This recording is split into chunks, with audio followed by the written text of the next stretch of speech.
about education, scouting, building patterns, and being successful on public land in a do-it-yourself style hunt. A huge thanks to all of our partners, including Bowtech Archery, Diamond Archery, Excalibur Crossbows, Vortex Optics, Ford Trucks, Slumberjack, Bass Pro Shops of Denver, Mr. Heater, Turkey Creek Studios, Ripcord Rest, Tight Spot Quivers, and Black Gold Sights. Join us every Monday night live at 7 p.m. Pacific on the Bowtech Archery or Nate Zielinski Facebook pages, bowtecharchery.com, and or the Nate Zielinski YouTube channel. And remember, tag and share this live feed with your friends and bring your big game questions. And here's your host, Nate Zielinski. One time there, so just give us a second. We'll be going live as we always do. All right, guys, welcome. I am Nate Zielinski here. I am here with Mr. Scott Murdoch, Wildlife Officer. Guys, we have a great show for you tonight.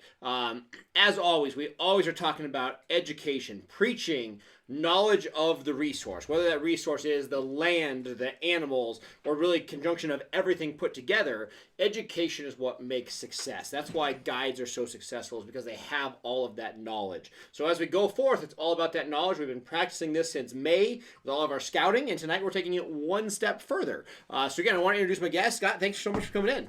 Of course, thanks for having me. Absolutely. So, as a wildlife officer, we're going to talk about what we've been doing this week, but the main things, just so everybody can kind of get settled in here, we talk about scouting, and I'm a freak about it. I get in the woods in May and start watching my animals, but as your job, you spend a lot of time outside, and you really watch the whole gamut. You watch from the first time as an animal grows it, whether it's a whitetail, a muley, an elk, and you watch them potentially go to harvest in a hunting situation or drop their sheds in spring. I mean, you literally see these animals on a 365-day cycle, which helps you build that knowledge of where they're at, what they do. So that's what we're going to be talking about tonight. We're going to be talking about what happens to animals throughout the course of the hunting season. So we're going to talk to you about what the animals are doing, where they're at, things like that. We're going to talk to you about, wildlife things as far as like conservation efforts go. We're going to talk to you about wildlife laws and regulations. So guys, we have got a great show for you real quick. Now, before we go on, we always talk about last week's hunt. Last week we were talking about youth hunting. A great friend of ours, John Bruckner, I had the privilege of spending the weekend with him and his son doing some elk hunting. Now, over the weekend, you actually had a great weekend. It was fantastic weekend. One of the few weekends I was able to take off, believe it or not. We're going to talk about it here in just a second. But we went out. We had that same storm that you were in. Snow, wind. And unfortunately, it drove all of our animals off of all the open country. Unfortunately, we're hunting a unit that has just steep embankments everywhere. When the animals are on top of all these knolls and stuff, they're very approachable. It's a great gun hunt. But the second you get wind driving them in the timber, there's no meadows, there's no drainage to hunt. They're out or they're in. And unfortunately, with all that weather, they were in. So we spent a lot of time with young Jonathan hiking. This 12-year-old kid, we probably hiked 14 miles, 12, I don't know what it was. We hiked forever and ever and ever, and he was a trooper. We just kept asking him, hey, you want to go? And he's like, man, I want to get an elk. Let's just keep going. We hiked and hiked and hiked. We were not successful this weekend. We'll be joining him again in the next couple days, so make sure you follow up with that. The second we get some opportunity with that, we will definitely keep you updated. But we made it all about the youth. So again, we took time. We sat and threw rocks on the ice and, ate as many gummy bears as I could handle above tree line and everything like that. So it was all about hanging out with the youth and making it fun for them. Now, before we get into your job as a wildlife officer, one of the biggest things, we have a relationship. I always call you with questions and regulations and everything else that we do. Things like this. People ask us on these live feeds if they have questions. Like I'm sure right now, if you guys have questions, make sure you send them in tonight. We'll do our best to answer them. But people ask me questions, and I always feed off of you, and I ask you. And I have the most respect for you as a wildlife officer because not only do you work in the field, but you also are an avid hunter yourself. And there's so many people that, whether they're so involved in the wildlife industry that they tend to shy away from it, but you still are an avid hunter. And I think that's huge to have that relationship. You know how the hunters feel. You understand both sides of that, and that really helps out. And we're going to throw to a clip here real quick of how Scott spent his weekend this past weekend in some terrible, terrible weather. Right there. Again, if you're on Instagram, jump over. Right now, we'll keep this clip up for just a second. So jump over. Now, Scott, that is a tremendous bull. I mean, great front, seconds, thirds. I mean, whale tail on the top. That's awesome. Now, real quick, guys, I want to hear this. I know that you had extreme extreme hunt. We'll just put it that way. Yep. Tell me about that hunt this weekend. How did this all play? The weather was horrible. I mean, windy and snowy.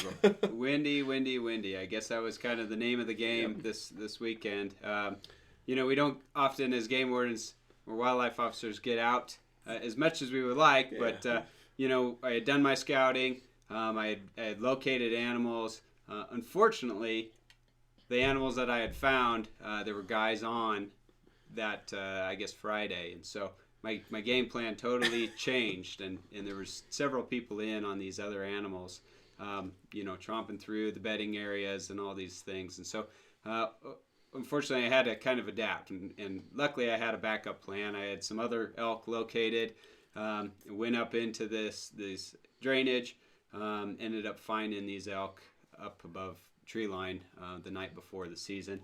Went in there and actually spent 2 nights in a bivy sack. The first night, Friday night. I can't imagine that. Talk about miserable weather in a bivy sack. Oh, it was dedication. It was not pleasant, but when you're way back in, I mean, you got to be there before first light. Oh yeah. Sometimes that's some of the things that you have to do, and unfortunately, the snow was in there so hard that next morning, I mean, you couldn't see anything. Yeah. Nothing was above tree line. The winds were howling. Kind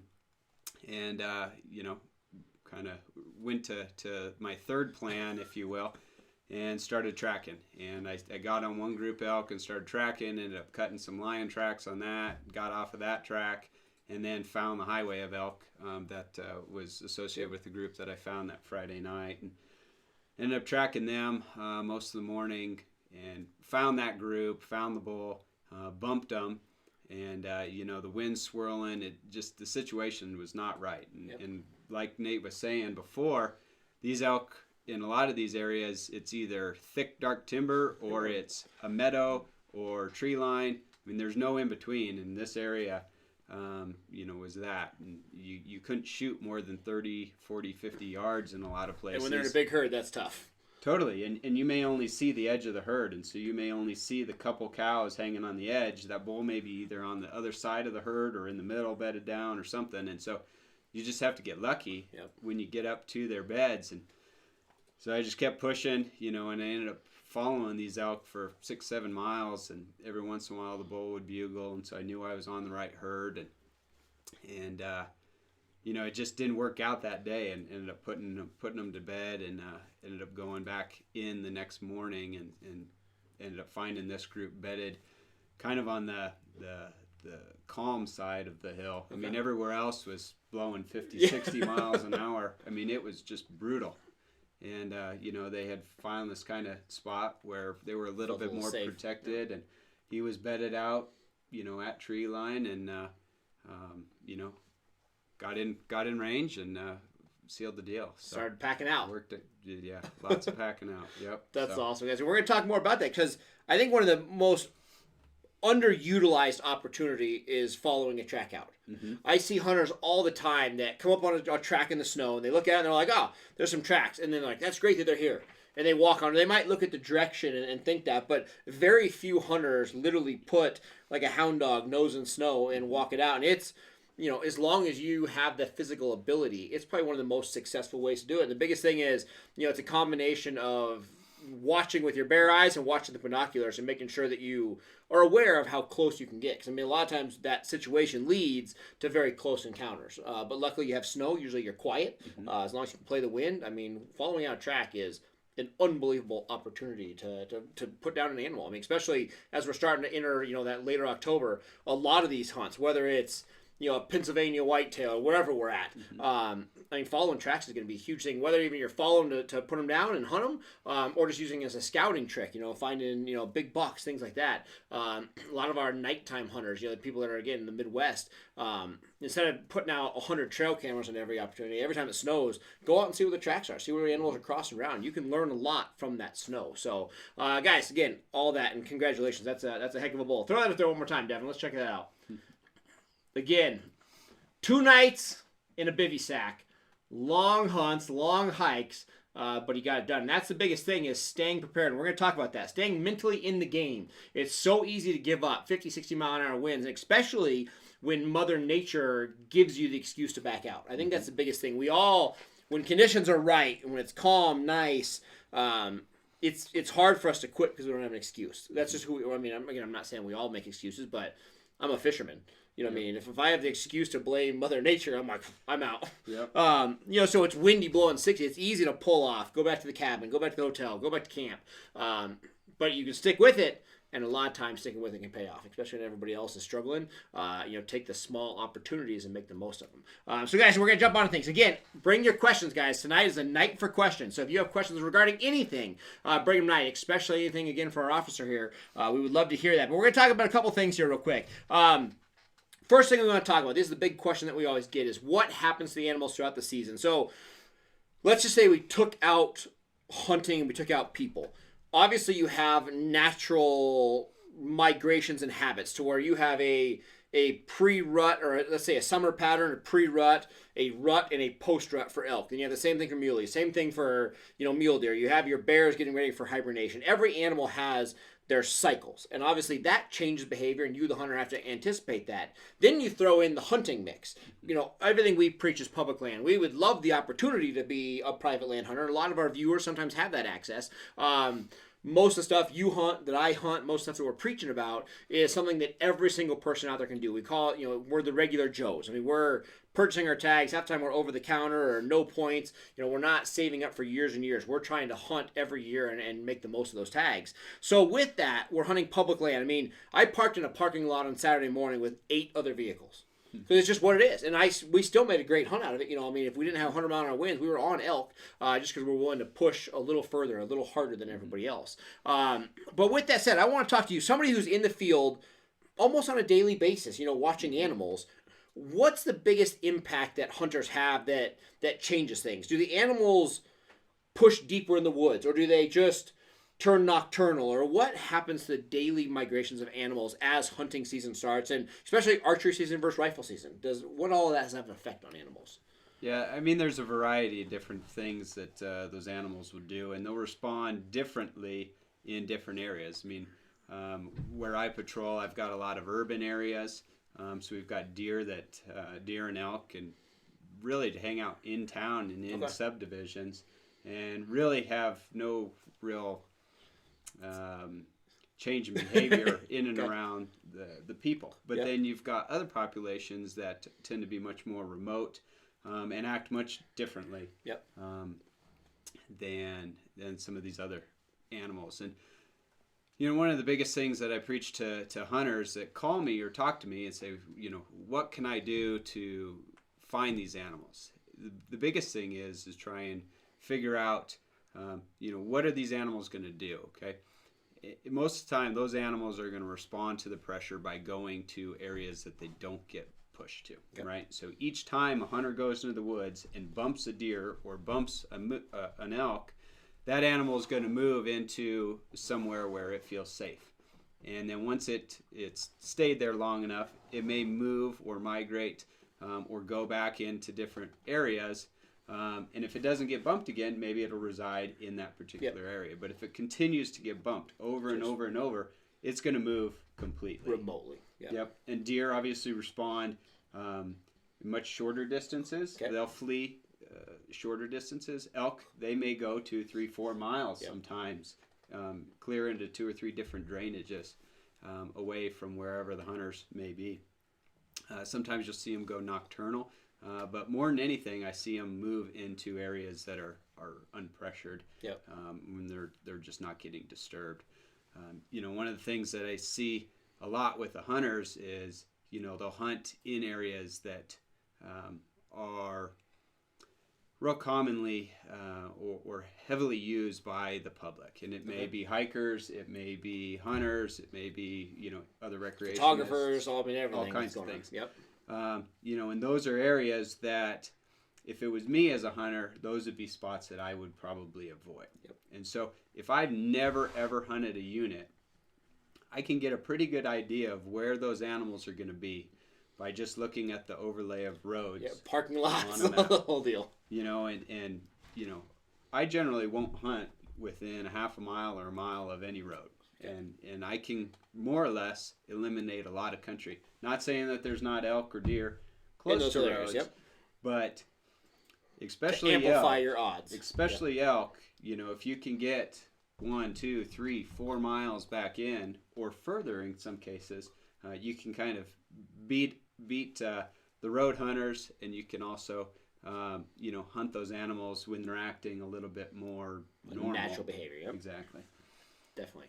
So with that being said, talking about that opportunity, again, the animals are going to migrate. Everything's different. I agree 100%.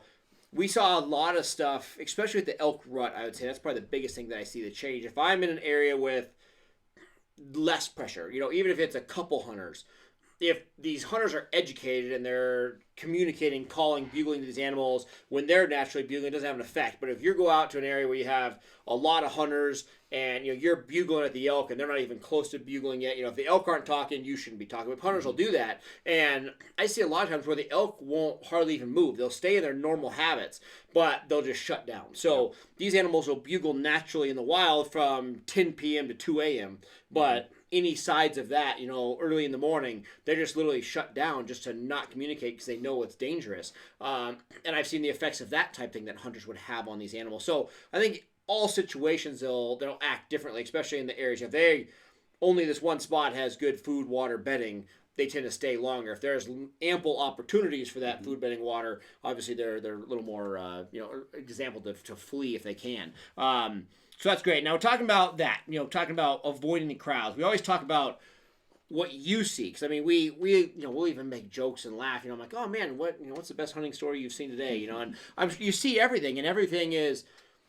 Some hunters are lazy, and I don't want to, again, I'm saying this to you guys. I don't want to call you out, but I mean, a lot of times you get out of a hunt what you put into a hunt. So there's people that never want to leave their vehicle, and if you're driving around with a spotting scope and you're glassing 5 miles, sometimes that's literally the best way to find animals. I can't tell you how many times I literally stay in my Ford, and I got my spotting scope on the window, and everybody sees me like, man, is he road hunting? Really, I'm looking 15 miles away, and practically in another unit. And there's some people that are in a truck looking 50 yards off the highway. But you see a lot of things that can help or hurt success rates. We talk about scouting, how people hurt themselves during scouting. I mean, the best thing I saw that first rifle hunt. So I'm literally sitting here, I'm glassing animals, and I'm watching these guys set up their camp. And we've been glassing elk for a month, 2 months now, getting prepared for this first rifle season. That Jared that you guys saw last week, that big 6 he killed. And we're watching another area these guys setting up, and they got a beautiful camp set up, and there's literally elk, I don't know, maybe a half mile from their camp. And I'm like, man, those guys are in a great spot. They're gonna pound those elk in the morning. And I'm sitting there, and all of a sudden I start hearing the shooting, and they're sighting in their rifles. From hunting camp, and I'm just like, Wisconsin made that illegal in a lot of different areas. So, like, before that first rifle hunt in Wisconsin and some of the other Midwest states are doing that, they're making it illegal to target practice the day before hunting season, just because they know what it does to the animals. And, obviously this guy is not quite prepared, sighting his rifle from camp. And other guys have been looking forward to this for, 9 months, and they're very serious, and it can hurt each other's hunts. So, but I want to talk about that. What are some things that people can avoid that hurts their success? I mean, as you see hunters, the successful and the non-successful, as a hunter yourself, what are the big mistakes that you see almost on a daily basis? I think there's a number of different things that folks do. One of the more common things is guys will get up into an area, maybe they've never been up into there, and they'll get in there 3 or 4 days before the season, and they'll drive around, which is good. You want to get to know the area and figure out the lay of the land and that type of thing. But they'll hike, 5 or 10 miles, and they'll burn out all their time and energy before the season and bump all the animals that would have been there. And then by the time opening season comes, they may hunt part of the day or the first part of the day. Calves are burning, don't want to wake up. and they've kind of, they've burned themselves out before hunting season really gets going. And, more than anything with hunting season, it's a marathon, not a sprint. And so, you want to be patient. If you really want to stay within your limits, and if you just hike 3 or 4 miles, if maybe that's all you can do, or maybe it's just a mile, or maybe it's 15 miles, it's whatever works for you. But if you just need to stay out every single day that you can, and just be persistent. So a lot of guys, it's kind of clockwork. Every Saturday morning of opening season, everybody's out there, everybody's gung-ho, and then Sunday morning, everybody sleeps in, and they're gone by the time the Broncos start. Yeah. So, unfortunately, that opening morning, those animals don't really act as normal as they would have been. They may get bumped. You may get, an unexpected hunter come into the spot where you were planning on, and maybe it messes up your hunt for the day. But it certainly shouldn't ruin your hunt for the whole season, because it's amazing how much, you get to Thursday or Friday of the season and you go up there and there's no hunters around. Nobody. And animals are back to natural behavior. Exactly. How you've been scouting them. You can pattern them again, and you can get back on those animals and really go after them. So just be patient. Just stay in the groove, and just be diligent in going out. And as much as it is no fun getting up at 4 a.m, get up at 4 a.m, get out in the field, and just hunt hard every day. Scott and I are the very same way, as 90% of our successes came in the last minutes of the last day. I mean, it's just what it is. I mean, I can literally look back at 200 animals I've been a part of back from my guiding days and now my personal hunts. I don't ever remember an elk even halfway through the season opening success. I mean, I literally, out of the 18 bulls I've killed, like here in Colorado, for example, I don't remember any of them even being remotely in the beginning of the season. I mean, most of them are either last day or last 2-3 days. It's just what it is. You just have to grind through it. That's just how I'm built. I have to grind through it. I'm not granted the luck of a kill unless it's been that final second. But one thing I want to talk about when you're talking about bumping those animals, we talked a lot about this in the beginning of the season. We were talking May, June, through our scouting. We talked about this, and I think one of the biggest things that is a misconception. Everybody is telling themselves, and this is going to vary portion of the state or the country that you're in. Again, we're doing a lot of stuff here, Colorado, Wyoming, Utah. But wherever you're at, everybody is like, it's October now. It's colder. So these animals are staying up longer, which, I mean, I've seen some situations where, like western half of Colorado, I've seen these animals out in the open and feeding late in the day, 10, 11. All the bulls that I'm watching right now, these animals that I'm, persistently on, checking, watching, I haven't had a bull out in the open longer than 8 a.m. since probably June. I mean, it's October. The other day I was out and it was, whatever Saturday was, 12 degrees. And these animals still bedded down. They're still nocturnal. They're still very active at night, whether they're feeding at night or, still breeding cows in some situations, in a rut situation at night, or just walking around to stay warm. I'm still seeing my animals bed down at 8 a.m. Now, if you're lucky, you're cold enough to where they'll bed down in the open. So they might bed down in a pasture. They might bed down in a meadow. They might bed down above tree line. A lot of times we're seeing these animals bed down in aspens. We really consider that a November pattern, but a lot of times, the animals will bed down on an open hillside, but still where they have some cover around and make them feel safe. But regardless, the reason I talk about this, you the hunter, I'm like pointing at you right there. How many of you know exactly when your animals bed down? The reason I ask that is I know exactly when the animals I'm hunting bed down to the minute. I know, again, I haven't seen one bed down or stay up later than 8 a.m. So when I am out physically in the field, so when I'm scouting, when I'm out hunting, the second 8 a.m. comes around, I immediately go on guard. I immediately get to that point where I'm like, all right, they're bedded down. How do I get to my truck? How do I get to camp? Or how do I, if I'm going to stay up in the woods all day, where can I go before I ruin a hunt? Because everybody hunts until their time is to stop, whether that's 8 a.m. or 10 a.m. And then people literally disregard. All of a sudden the wind switches and they're like, oh, I'm done for the morning. But they don't realize what their wind's doing or how their exit out of the woods affects the animals that we're hunting. They're like, oh, I'm not actively pursuing them, so I'm just going to back out. And half the time these people back out, their wind's going up and down canyons, they're pushing animals, and again, you're not successful because your patterns are getting ruined. So I say that because as you go forth in these next seasons, as we hunt the next 2 months, I think about those bedding times. So when I'm out there scouting, when it's the day before the season I'm scouting, I know exactly, hey, I have got to be in a safe place, whether that's on top of a mountain, down in a drainage, or back at camp or my vehicle or wherever I need to be by a certain time to not disturb these animals. Because people don't know that. I mean, you see it every day. Guys will be out scouting and I'm sitting on top of a ridge, my wind's safe, and at 10 a.m., 11 a.m., everybody's like, man, I only got a week off of work. I got to make the most of it. And they're just traipsing through the forest and just, no idea. And they're blowing animals out 3/4 of a mile ahead of them. Just from that lack of knowledge. And I think that's one of the biggest things is just ask yourself that simple question. When do my animals bed down? When do they get back up? Those simple little questions of building that pattern, if nothing else through scouting, you think about when they bed and when they get back up, that's going to give you a great idea of your daily habits, where you have to be, what time do I still need to start in the morning? What time do I have to back out? What time do I need to be in a position in the afternoon to make the most of those hunts? But more importantly, hunting defensively and not ruin anything. Most times, a hunt is ruined by us, by pushing the envelope. That animal just went over the hill. I know he's in his bed. Let's go after him. Instead of saying, you know what? He's going to come back out this afternoon. Let's just chill. Yep. Everybody pushes the envelope. Again, we get too excited. Oh, it's a bull of a lifetime. It's a buck of a whatever. We all push our envelope with everything. We push it with scouting. We push it with the actual hunt. We push it with shooting, and we wound stuff. Everybody gets too excited, and they push the envelope. As where if you just back off, think of the situation, a lot of times hunting that defensively is going to create more opportunities and better opportunities by hunting that defense. So just think about that. Think about when your animal's bed. That's going to help a lot of time. Again, guys, bring your questions. If you got your questions, bring them. We're going to do one more topic here real quick while we got Scott here.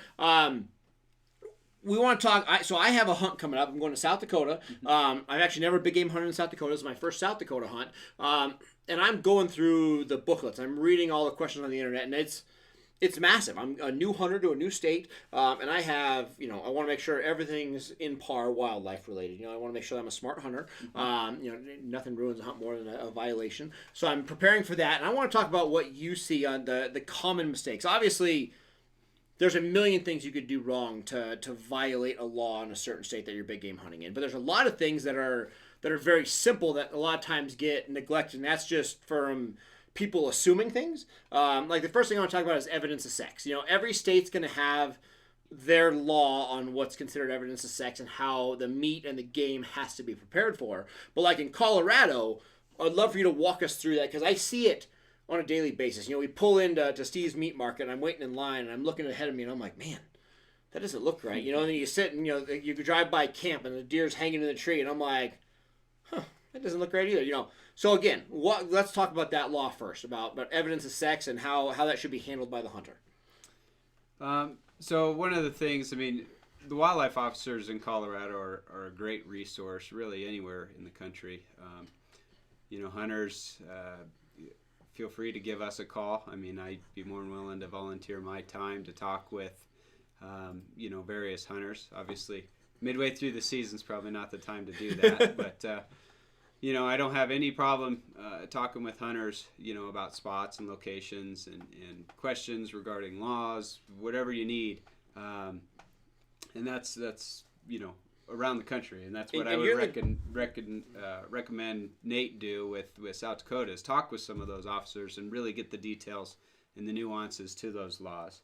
Yep.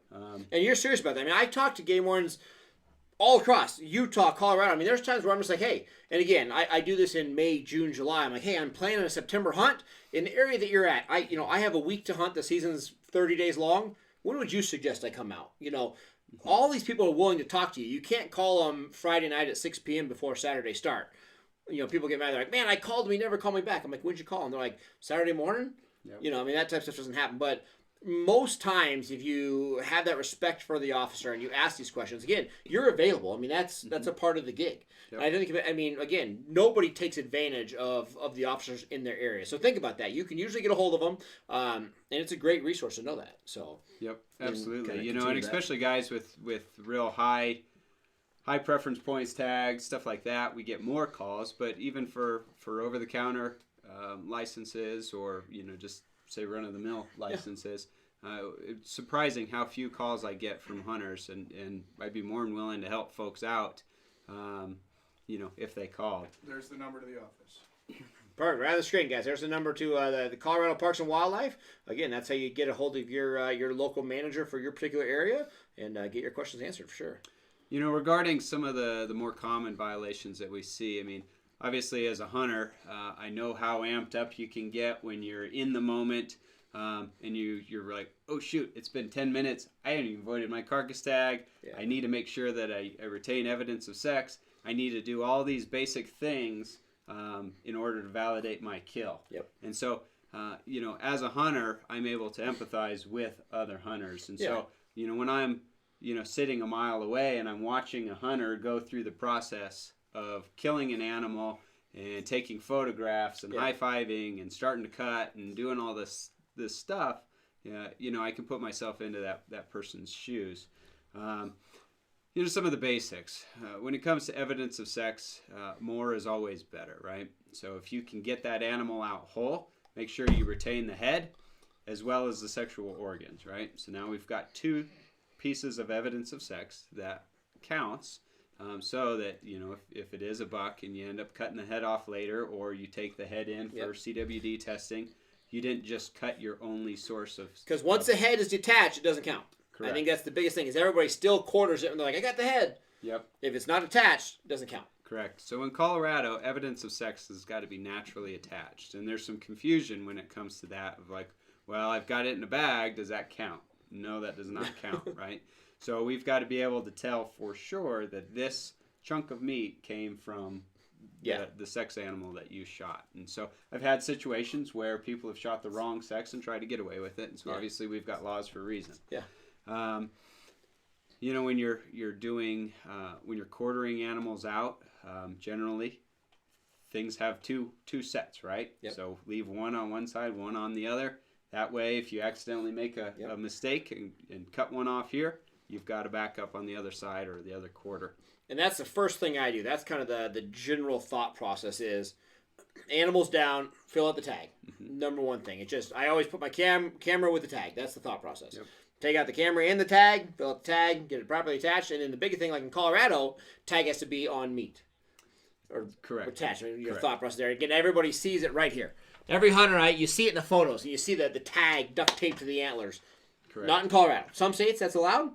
Colorado's not. So I put that on the meat, and then when I'm quartering that animal up, always do evidence of sex, at least one portion on the first cut. Everybody skins out that back leg, and they're like, oh, I'm going to leave it on the next side. That's how things get forgotten. Make that priority. Put that on the first tag, and then to make it simple, unlike you, I always put my tag on that leg with evidence of sex. So as I have an animal quartered up, I have a rear hind quarter with, again, a sexual organ right there with the tag right there. So it's one easy step. Here's my tag, and read the tag. Here's here's a piece of meat. Here's the evidence of sex. Cleaner is always better. Again, I hate it when I see guys. Well, I see it with your guys' job all the time. I'm talking to you, and you're checking somebody, and they're like, "Oh yeah, the tag's in there, attached to something," and they would expect you to go dig in and pile in for it. And again, working together is helpful. Absolutely. I mean, the last thing we want to do is go through every bit of meat and pieces and parts. I mean, if you can keep your meat organized and neat and clean, one, it's going to be a better result for you in taste. Yep. And two, it's going to be much simpler if we do stop you. And so we do traffic stops, and we stop people on highways when they're moving back and forth. We stop people on back roads. And routinely, we'll see, a cooler full of meat. Maybe it's boned out meat. And we've got to dig through and try and find which piece of meat has the evidence of sex. It's much simpler if you keep that carcass tag. Game bags are a great item to have. I usually carry 10 or 15 of them in my truck just to have. And, evidence of sex, the carcass tag's attached. There's some specifics on how you, actually void your carcass tag we can talk about. But having all of that together really simplifies, one, our job. Obviously, your worry's not mine. But it'll certainly speed up the process rather than having us have to go through and kind of delay your afternoon or whatever. Definitely. When it comes to your actual carcass tag, the biggest thing what we see is folks don't tear that actual carcass tag off away from their license. So if you tear that off and then physically notch out the sex. Not a pin. Notch. Yep. So on the instructions it says notch, the date, the month, and the sex of that animal. So there's 3 things that you have to notch, and then you've also got a sign. Okay, so again, we see a lot of folks will forget their pen. and then they'll get back to the truck and sign. Certainly make sure that you do that all completely and then attach that to the meat. You'll be good. Perfect. Awesome. That's, again, a huge help. And again, I think so many people can get even a negative tone to their wildlife officer, and they're like, man, what's he hassling for? I'm just trying to hunt. And, I mean, so many times it's because things are created a hassle, but generally speaking, it's never on your side of the hassle. You're just doing your job. It's us that aren't prepared. So, again, making it prepared makes it a great situation for everybody. So kind of keep that in mind. The other thing I want to talk about real quick, especially for call-up. Yep. Quick question on evidence of sex is male more important than female, or are they equally important? They're equally important. Really, I mean, it's got to be with whatever goes to your license. I mean, we have a specific quota for the licenses. And so making sure that, a male goes with the male license and a female goes with the female license is really important, because when those ratios are skewed, it really affects how we manage. I mean, ultimately, we're using hunting as a management tool to harvest does or bucks or whatever the case may be, depending on the management goals for that area. So even on either sex tag, it still is very important. I think that's the biggest portion of that question. It's either sex. People are like, it's either sex. I'm good either way. Still very much matters. And state to state, this is something that it's a hard question to ask because every state's different. But you get into the situation of antlered females of whatever option, and then certain size antlers, and if the antlers are below a certain size, does that count towards either sex? And that's where we really say go to your state for that. That's where it can get into some funky gray area of what's what. Well, and so in Colorado, in a lot of our elk units, we've got a 4-point restriction. Yep. So it's got to either have a four points on one side or a 5-inch brow tine, right? So you've got to be able to prove that the elk that you took met that requirement. So you're actually required as well to make sure that you bring that head out on that animal. I've only ran into this situation once where a person didn't bring the head out. Of course, they said, well, it wasn't a very big animal or something. Turns out it was a spike. So, when you see those types of things, there's usually a reason for that. But with either sex tags, I mean, retaining evidence of sex, it may be a male, but you've also got to prove one step further that it met that antler requirement. Yeah. What if a deer is, let's say a little mule deer buck, little whitetail buck has 3-inch horns? In Colorado, if you shoot anything with 5-inch antlers or less, it's considered a doe or an antlerless license. And generally, I mean, think about it. I mean, if you're hunting, I mean, certainly we don't have folks. The intent is not to have folks intentionally taking those animals because your license is for a female, right? And so we want to have, looking at our ratios, we want to have harvests on females for a reason. But as you know, especially with our mule deer, what do we have? 6-8-inch ears. Yeah. And they very easily could cover up, 2 or 3 or 4-inch tall antlers. And so that's kind of a, gives the benefit of the doubt to the hunter that if they do shoot and walk up and they go, oh shoot, there's 2 or 3-inch antlers, that's person Covers still them. covered. Okay. So now if you shoot something that's got 8-inch antlers on a doe license, you should probably call us, right? And so we deal with these types of situations all the time, and that's, as a hunter, I can see how that happens pretty commonly. And so, call us. We deal with that situation all the time. It's a situation where you don't keep the animal, but it's a pretty minor deal in the long run. And again, don't cover anything up. Communication with your officer is absolutely huge. One other thing I want to talk about here before we kind of wrap it up is the situation of orange. Now, everything, again, I bring this up. Guys, this is a big Colorado thing. I know for everybody that's outside of Colorado right now, this might become redundant with some of our Colorado laws, but that's where we're going to talk about the Colorado officers. So we're going to talk about some of those details. Orange, during these rifle seasons, I get it. Orange isn't my color. It doesn't quite bring out my eyes. I have a hard time finding the new pink. But again, I wear it. Even though I look like a pumpkin and I hate it, I do it. It's safety and it's a law. I can't tell you how many hunters I saw not wearing orange. They wear it at the truck, they go a quarter mile, and they take it off. Things like this become a hazard for other hunters. They become a wildlife violation, a ticketable offense. So again, knowing those things, and I think regardless of your feelings on it, it's all about conservation. Everything is a united partnership working together. Again, the more we all work together, the more everything works together, the more tags, the better habitat.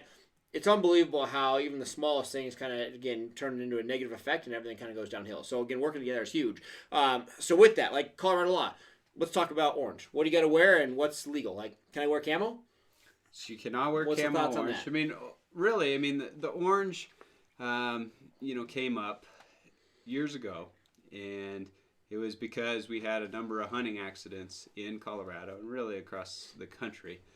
And so orange was put into place, and the number of hunting accidents along with hunter education courses have reduced the number of incidences, right? And so hunter orange is intended to keep you safe, right? Animals, elk, deer, they see in colors in gray, right? And so they're going to catch movement and smell well before they can tell. They could care less whether you're wearing camo or orange or any of that.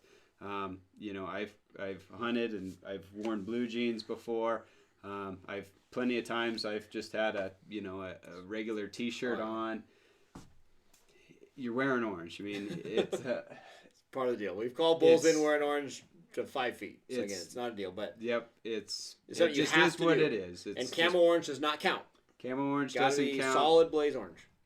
The mesh orange technically is legal, although I will tell you, at long distances when you're looking at it, it does become difficult to see.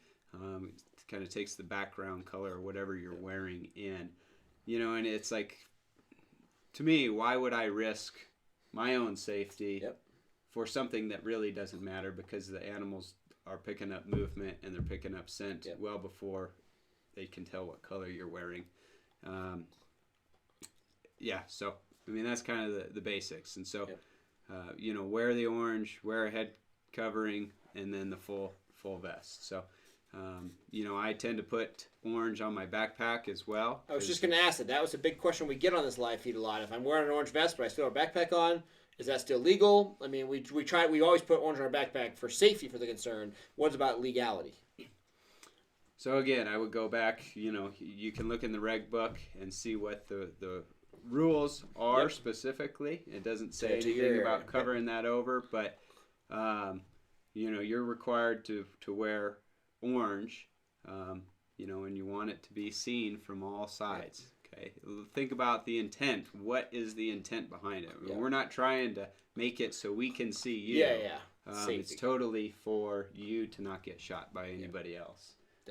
So, I mean, that's kind of the basics. Absolutely, guys. We're going to take a couple more questions, guys. We're going to wrap it up. We've got a question regarding the blaze orange. If you're hunting with a friend or a spouse, are you required, if you do not have a tag, to wear orange?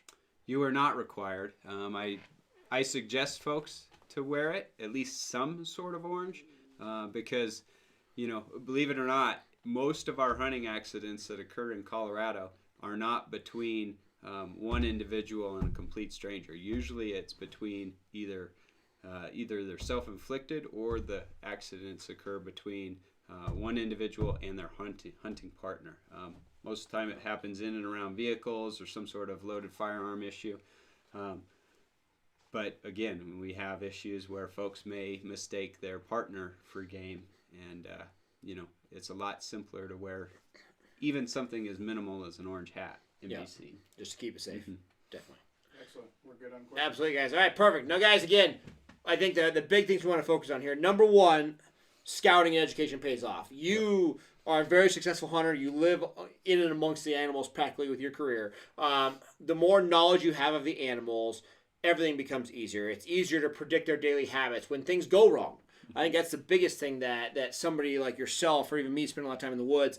When something goes awry, I immediately know the backup plan. Hey, they just blew out of here. I know they're going to go to X, Y, and Z because I have that scouting. I know that animals, I know their daily habits. They're just going to do those daily habits in another area. So, again, it all comes back to scouting. Whether you've been scouting since May or you're going to start tomorrow to hunt for an upcoming, or to scout for an upcoming hunt 3 days from now. Scouting and education pays off. Knowledge of the resource. And this is everything. This is a part of the resource. When we say knowledge of the resource, it can be, again, knowing the public versus private. It can know the parking areas. It's knowing the animals, knowing the daily habits. It's knowing the laws. Literally being fluent through your entire hunt is what's going to make for a successful hunt. So keep that in mind for sure. And then lastly, without any questions, make sure that you know that you can, generally speaking, call your wildlife agent. Whether it's in Colorado and you're going to speak to an individual officer in the area that you're hunting, or you're talking to somebody in an office or a biologist, again, every state that I've ever been to, most of the western states, Minnesota, Wisconsin, I've always been able to talk to some sort of officer that's been willing to help. So again,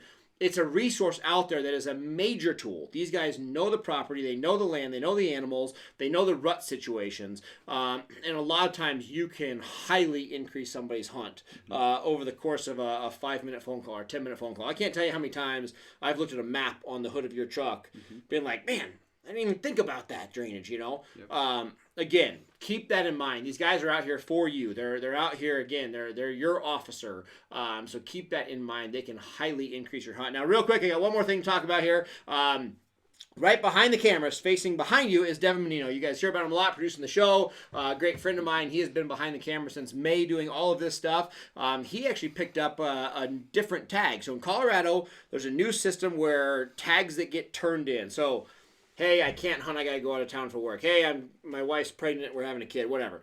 Tags that are 5 points or less get rolled back into to a reissue tag. Devin picked up a reissue tag for a great unit. Literally, we've had a whopping 5 days, I think, to plan for Devin's hunt. Devin was just in Michigan. He's behind the cameras here. He came back tonight just to do the show. But we're going to go in the field tomorrow on his hunt. I was able to sneak out this morning real quick. I really just want to see how much snow this particular unit that he drew had in it. And we found some bulls. Devin, can we throw out a clip of those bulls? I don't have them. Don't have them. All right. Sorry. All right, no worries, guys. So we missed that clip there. But, guys, we have bulls. I spent one day in the woods today. I found a 5x7, found a big 6x6. I found a couple other bulls that we'll be pursuing in the morning. So, again, we didn't do near as much scouting as we'd like to, but I still got that one day in. And that's all it is, to answer a few questions. I know where a couple animals are. More importantly, I scouted the wind today, so I know exactly what the thermals are doing. I know where some rough ideas of the animals are. I know where some of the bedding grounds are, which should make us highly successful tomorrow. So we'll see. Obviously, we have some wind coming in. We have a major storm coming in Thursday night, so we'll see as that plays. But we'll be out in the woods with Devin here in the next couple days. We'll also be out with our good friend and youth hunter, Jonathan. So, guys, we will have all that stuff for you next week. And, again, share this with your friends. Tell your buddies. We would love to, grow this show, build the education, hopefully make everybody more successful through the course of the hunting season. So, guys, next week, we're going to be joined actually by a senior bow hunter, a person actually spent the first portion of his career helping design bows and working with Fred Bear. So really individual on that. We're going to be talking about the hunts that we're having this week. So hopefully we'll have some animals on the ground and some footage of those hunts. So again, make sure you join us live every single Tuesday night at 7 p.m. Pacific. We'll be here. Bring your questions, and thank you so much for watching, guys. Also, huge thanks to Bowtech Archery for letting us go live on their page. We appreciate it. We'll see you next week.